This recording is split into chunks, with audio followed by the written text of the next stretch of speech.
Bonjour chers auditeurs de l'ODJ Média, notre chroniqueur de l'ODJ, Afid Fassifiri, partage son avis et sa réflexion, dans un article qu'il a intitulé « Économiser l'eau, un devoir national ».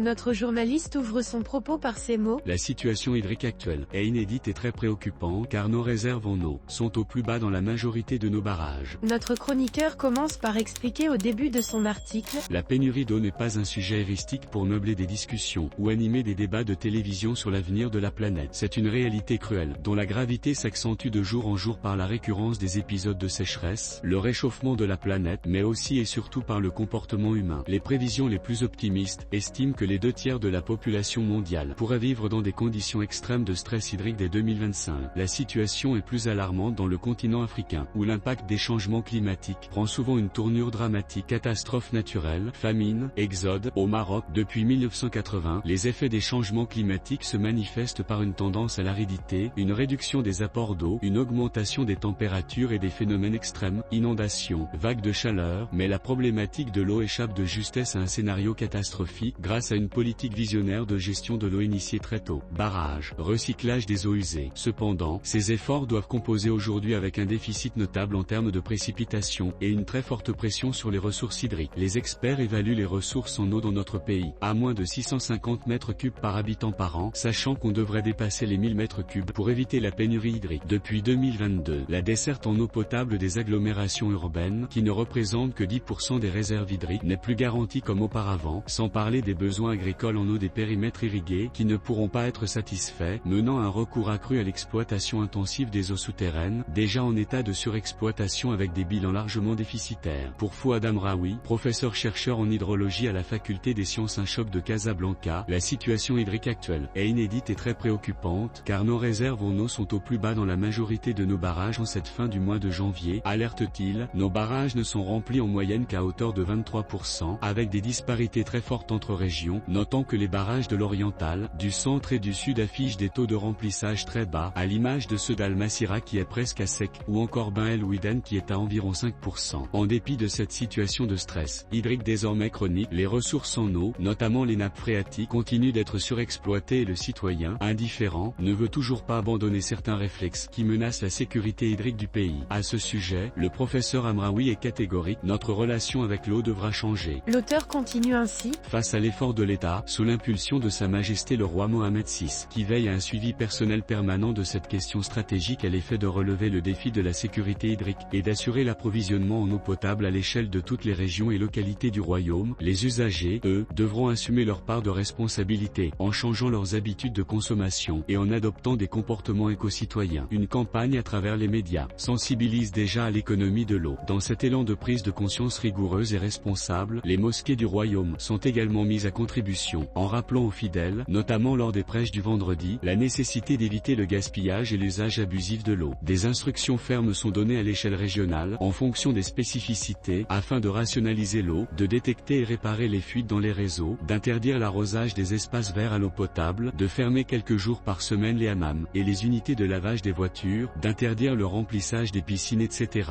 L'auteur conclut son article en ces mots. L'effort des pouvoirs publics est là, palpable et mesurable. Si le Maroc a réussi jusque-là à bien gérer la situation à travers une panoplie de mesures visant la mobilisation d'une très grande partie de son eau conventionnelle superficielle et souterraine afin de la rendre disponible en tout temps, le citoyen, lui, continue à se complaire dans l'inaction, en feignant d'ignorer que l'eau au bout du robinet n'est qu'un confort éphémère. Encore une fois, l'appel du professeur Amraoui est sans équivoque, la population se doit d'adhérer à l'effort national d'économie d'eau. Chaque personne à son échelle, par esprit civique, doit réduire sa consommation en eau dans ses pratiques quotidiennes, douche, cuisine, fuite, jardin, le but étant de tenir le plus longtemps possible, en espérant que les mois prochains puissent nous apporter des pluies bénéfiques. Rédigé par Afid Fassifiri avec la MAP.